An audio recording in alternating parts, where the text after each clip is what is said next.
देखो तुम्हारी प्रोग्रेस नहीं हो रही है ना, तो मेरी एक बात समझो, तुम्हारी प्रोग्रेस बहुत फास्ट होने लगेगी। चलो तो कुछ सिनेरियोज लेते हैं। मान लो कि तुम स्टडीज नहीं कर पाते हो और तुम अपनी स्टडीज में इम्प्रूव होना चाहते हो, प्रोग्रेस करना चाहते हो। और क्या हो सकता है, जैसे तुम वर्कआउट वगैरह करते हो और वर्कआउट में तुम प्रोग्रेस नहीं कर पा रहे हो। एग्जाम्पल के तौर पर तुम्हारा गोल है कि तुम लगभग 100 पुशअप्स एक बार में मार दो, लेकिन तुमसे 15 ही मुश्किल से लग पाते हैं। तो देखो, इन चीजों में प्रोग्रेस करने के लिए सबसे पहले तो तुम्हें मोटिवेशन नहीं लेनी है। क्यों? क्योंकि मोस्ट ऑफ द लोग जिधर पढ़ाई करने जाते हैं तो उससे पहले कुछ मोटिवेशन रील्स देखते हैं, और कोई वर्कआउट करने जाता है तो उससे पहले मोटिवेशन वाली रील्स देखता है और साथ साथ फॉन्क वाले गाने भी सुनता है। एंड ये चीज तुमने भी नोटिस की होगी। एंड मोटिवेशन का सबसे बड़ा ड्रॉबैक ये है कि ये एक तरह का नशे की तरह काम करता है।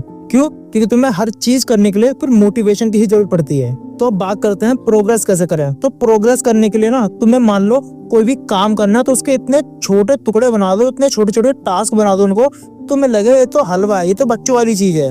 एग्जाम्पल के तौर पर अगर किसी ने ये गोल बनाया है कि उसे पुशअप्स मारने हैं 100, वो भी एक बार में, तो इस गोल को पूरा करने के लिए वो क्या करते हैं, वो पहले ही दिन 10 पुशअप मारते हैं, 20 पुशअप मारते हैं और ज्यादा से ज्यादा पुशअप्स मारने की ट्राई करते हैं। और फिर तुम्हें पता है कि मोस्ट ऑफ द लोग इस चीज को क्विट कर देते हैं। क्यों? क्योंकि उन्हें कोई रिजल्ट नहीं दिखाई देता, उन्हें कोई प्रोग्रेस नजर नहीं आती।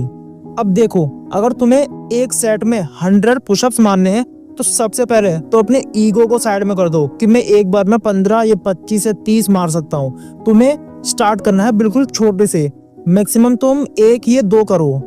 आई नो कि तुम्हें लगेगा कि ये फालतू का काम है, मैं तो इससे ज्यादा कर सकता हूँ, तो मैं इतने कम क्यों करूँ। मेरी बात समझो, तुम्हें धीमे धीमे इसको ओवरलोड करना है, प्रोग्रेसिव ओवरलोड पर तुम्हें जाना है। जैसे आज तुमने 1 किया, फिर अगले दिन 2 करोगे, अगले दिन 3 करोगे। इस तरह 1 महीने में तुम एक बार में आराम से 30 मार पाओगे, 2 महीने में आराम से 60 मार पाओगे, 3 महीने में आराम से 90 तक मार पाओगे।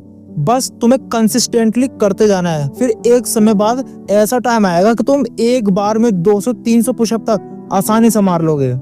यही सेम लॉजिक हम पढ़ाई के साथ लगा सकते हैं। मान लो तुम एक ऐसा लड़का हो जिससे बिल्कुल भी पढ़ा नहीं जाता है, उसका ध्यान हमेशा भटकता रहता है, तो तुम क्या करो, तुम मिनिमम 1 मिनट पढ़ो, ठीक है, अगले दिन 2 मिनट पढ़ोगे, अगले दिन 3। अब ये नहीं कि तुम्हें ये फिक्स है कि मतलब 1 मिनट ही तुम्हें बढ़ाना है, चाहे तो तुम 2 बढ़ा सकते हो, लेकिन कंसिस्टेंटली बढ़ाते जाना है तुम्हें। अगर तुम ऐसा करते हो तो मैं तुम्हें ये गारंटी तो नहीं दूंगा कि तुम 16-17 घंटे पढ़ने लगोगे, लेकिन हाँ, मैं तुम्हें इतना जरूर गारंटी दे सकता हूँ कि तुम 3 से 4 घंटा डीप फोकस के साथ आसानी से पढ़ लोगे। तो बस भाई, आज से जो भी तुम प्रोग्रेस करना चाहते हो उसके छोटे छोटे टास्क बनाओ और उनको डेली कंप्लीट करना स्टार्ट करो विद प्रोग्रेसिव ओवरलोड। और फिर तुम नोटिस करोगे कि जिन चीजों को तुम सपना मानते थे कि ये तुम अचीव कर पाते हो या नहीं, उनको तुम सच में अचीव कर लोगे, और ये सब तुम्हारे लिए एक बच्चे जैसी बातें होंगी अब।